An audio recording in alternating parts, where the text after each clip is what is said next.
जय हिंद स्टूडेंट, स्वागत है आपका अपना ऑल स्टडी क्लास में। तो प्यारे स्टूडेंट, आपको पता होगा कि बिहार बोर्ड मैट्रिक परीक्षा में मैथ में 100 नंबर का क्वेश्चन पूछा जाता है। ठीक है, जो आपका टारगेट होता है कि 95 प्लस लाना चाहते हैं आप लोग। तो आपको क्या करना है, आपको तो पता होगा कि 50 नंबर का ऑब्जेक्टिव और 50 नंबर का सब्जेक्टिव पूछा जाता है। तो आप सब्जेक्टिव तो बना चुके होंगे, जो चैप्टर नंबर 3 है, दो चर वाले रैखिक समीकरण। इसमें जो दो चर वाले रैखिक समीकरण में जितना भी ऑब्जेक्टिव क्वेश्चन बनता है वह आज हम कराएंगे। और तो आपको क्या करना है कि वीडियो शुरू से अंत तक जरूर देख लीजिएगा, ताकि आपका भी जो टारगेट है वह सपना है जो पूरा हो सके। और चैनल को लाइक और सब्सक्राइब जरूर कर लीजिएगा और अपने दोस्तों से शेयर जरूर कर लीजिएगा, ताकि आप इससे वाला नेक्स्ट जो इसके बाद जो हम नेक्स्ट पार्ट का कराएंगे वो आप तक जरूर पहुँचे। चलिए हम क्वेश्चन नंबर 1 पर आते हैं, यानी बिहार मैट्रिक बोर्ड परीक्षा 2026 जो मैथ है, दो चर वाले रैखिक समीकरण। ठीक है, इसमें से हम ऑब्जेक्टिव क्वेश्चन कराएंगे 50। ठीक है, 50 ऑब्जेक्टिव क्वेश्चन कराएंगे, हो सके तो हम 100 भी कराएंगे। ठीक है, अगला क्वेश्चन है, हम क्वेश्चन नंबर 1 पर आते हैं। ठीक है, देखिए क्वेश्चन नंबर 1 हमारा है,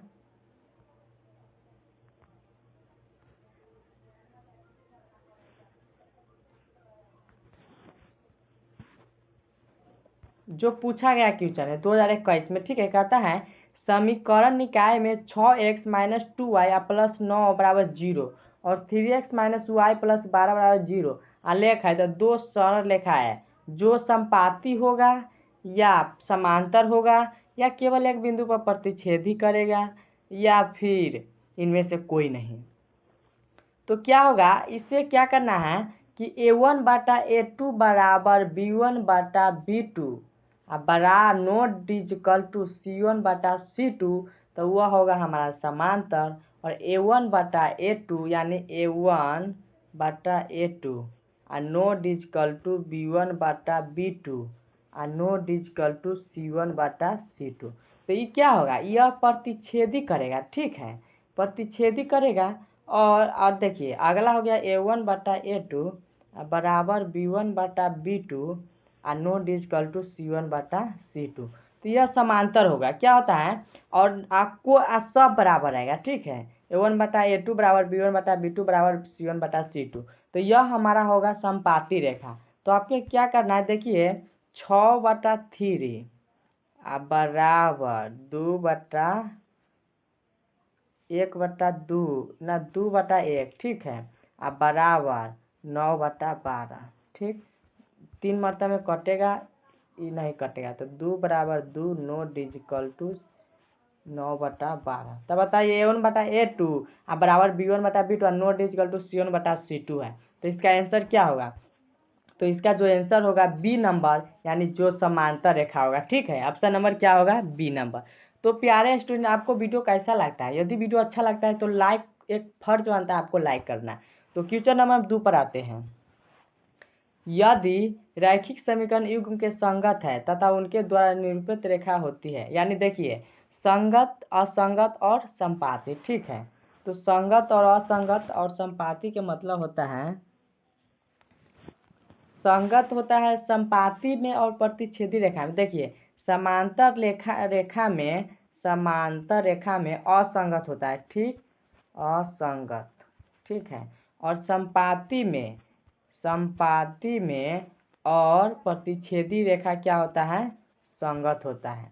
तो प्यारे स्टूडेंट, आप बताइए, आपको पूछता है कि रैखिक समीकरण युग्म संगत है तब उनके द्वारा निरूपित रेखा होती है, तो वह प्रतिच्छेदी भी होगा और संपाती भी होगा, यानी ऑप्शन नंबर क्या होगा, डी नंबर। ठीक है, अगला क्वेश्चन 3 नंबर है कि यदि दो चर x y रैखिक समीकरण ax बटा by प्लस c के वास्तविक संख्याओं के समूह में कितने हल होंगे, यानी x y में रैखिक समीकरण ax बटा by प्लस c बराबर 0 के वास्तविक संख्याओं के समूह में कितने हल होता है। तो वास्तविक संख्याओं के समूह में कितने हल होता है, तो नहीं 1 होता है, नहीं 2 होता है, नहीं 3 होता है, बल्कि अनंत होता है। तो अनंत इसमें नहीं है, तो इसमें क्या होगा, इनमें से कोई नहीं, यानी ऑप्शन नंबर क्या होगा, डी नंबर। ठीक है, अगला क्वेश्चन देखते हैं 4 नंबर रैखिक समीकरण के घात की संख्या होती है। रैखिक समीकरण में चर के घात की संख्या होती है। रैखिक समीकरण के चर में घात की संख्या 1 होती है। क्या होती है? 1 होती है, यानी ऑप्शन नंबर ए होगा। क्या होगा? Option number A. अगला क्वेश्चन हम 5 नंबर में आते हैं। रैखिक समीकरण युग में 5x + 2y = 16 एवं 7x = 2, तो इसका हल क्या होगा? तो a1/a2 पर रख दीजिए, मान जाएगा वैल्यू जो लिखेंगे तो a1/a2 यानी 5/7 बराबर 2/4 बराबर 2/8, यानी ऐसे करना होगा। देखिए यह विलोपन विधि से हल हो सकता है, ठीक है। तो क्या करेंगे, इसमें विलोपन विधि से हल करेंगे तो जो आंसर आएगा ना वह x बराबर 2 आएगा और y बराबर 3 आएगा। तो आप एक कॉपी और पेन ले लीजिए और इस समीकरण का हल कर लीजिए, ताकि आपका 2 नंबर में भी काम आ सकता है और ऑब्जेक्टिव में भी काम आ सकता है। यानी आप आंसर इसका ए होगा, यानी ऑप्शन नंबर ए होगा, ठीक है। इसमें जगह नहीं है जिससे हल हम नहीं कर पाएंगे। अगला क्वेश्चन है 6 नंबर, यदि 3x - 5y = 0 तथा 9x + 15 = 0 तो x तथा y के मान होंगे। x तथा y का मान होगा, तो ये भी होगा, विलोपन विधि से हल करना पड़ेगा। देखिए 3x - 5y = 0 है, तो क्या करेंगे, इसमें 3 से गुना करेंगे, इसमें 1 से गुना करेंगे, ठीक।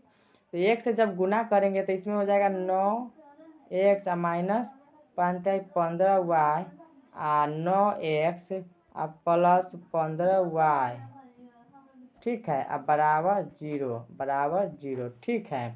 तो बताइए ये कट गया तो ये हो जाएगा 18x बराबर 0, यानी x जो बराबर आएगा 0 ही आएगा।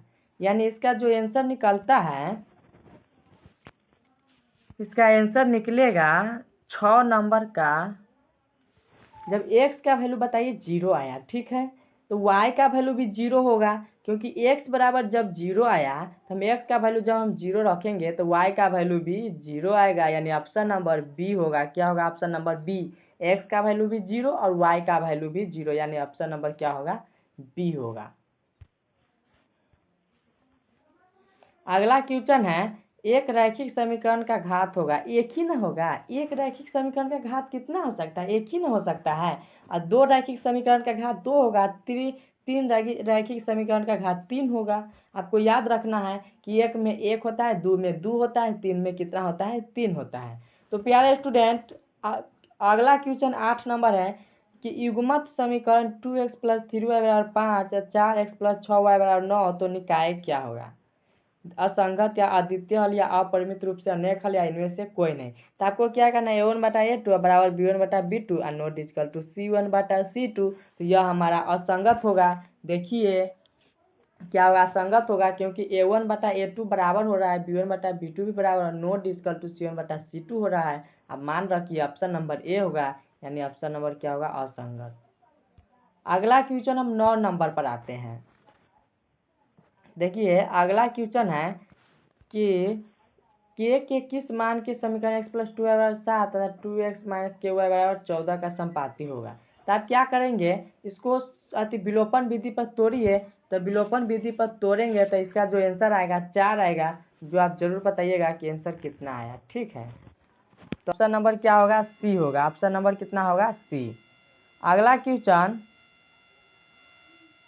14 नंबर पर हम आते हैं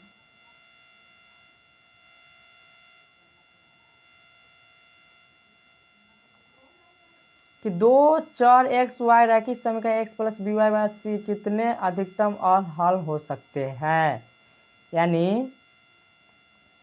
कहता है कि 2 चर में x और y रैखिक समीकरण x + by + c के बराबर 0 तो कितने हल अधिकतम हल हो सकते हैं।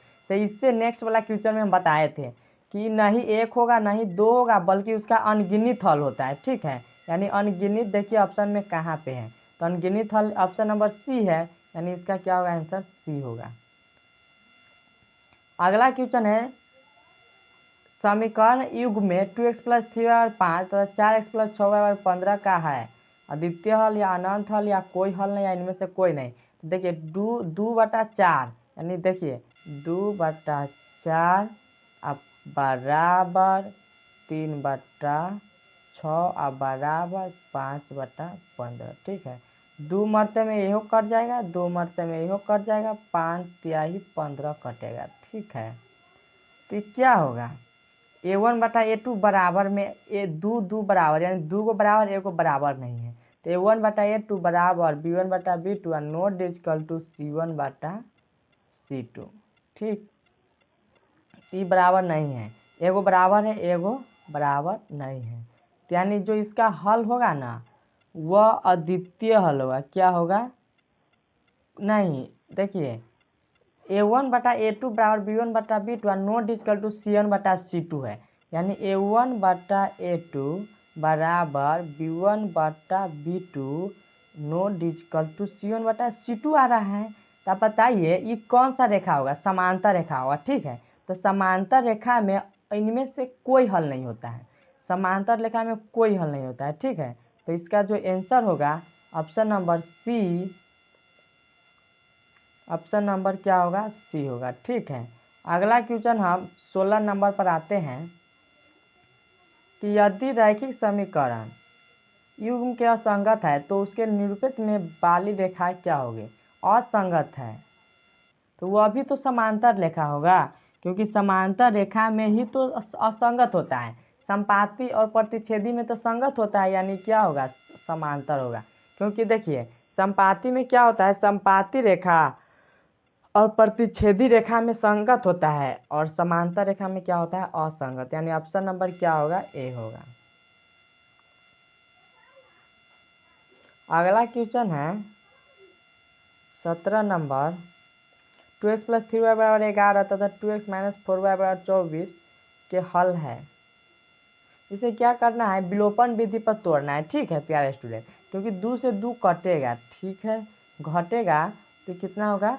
-y बराबर, ये भी घटेगा तो -y बराबर, ये घटाएंगे तो 11 में से 24 जाएगा तो यानी 23, यानी 13। 2 से 2 कटेगा, 4 में से 3 जाएगा तो 1, आई हो जाएगा प्लस 4 3 7 y बराबर -11 24 25 हो जाएगा ये 3। ठीक, 7 5 35, यानी y बराबर -5 खोजना है ऑप्शन में। देखिए ये आ गया, यानी ऑप्शन नंबर क्या होगा? बी हो गया, क्योंकि मैं हाथे पर बना दिया। आपको एगो एक्स या वाई के मान निकाल लीजिए, देखिए ऑप्शन में उसमें टिक लगा दीजिए, टाइम भी बर्बाद नहीं होगा और आंसर भी आ जाएगा। अगला क्वेश्चन 18 नंबर है कि किस मान के लिए समीकरण निकाले 4x + k y = 6, 2x - y = 3 तो अनगिनत हल है। ठीक है, तो इसको भी निकाल दीजिए, तो ये हो जाएगा, कॉपी में निकालिएगा, डबल है। ठीक है, अगला क्वेश्चन 19 नंबर पर हम आते हैं। समीकरण निकाय 5x - 3y + 2y = 0 तथा इतना का प्रकार का हल संभव है। हल संभव नहीं, वास्तविक तथा अद्वितीय अनेक हल, इनमें से कोई नहीं।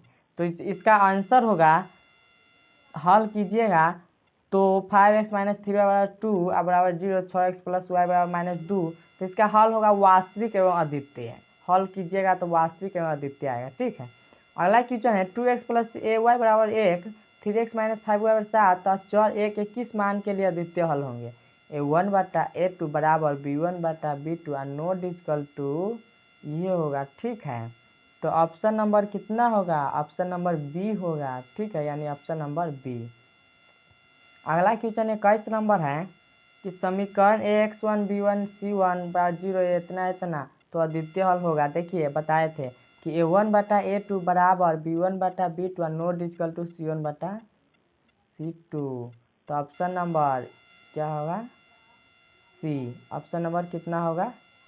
सी होगा। अगला क्वेश्चन 22 नंबर है,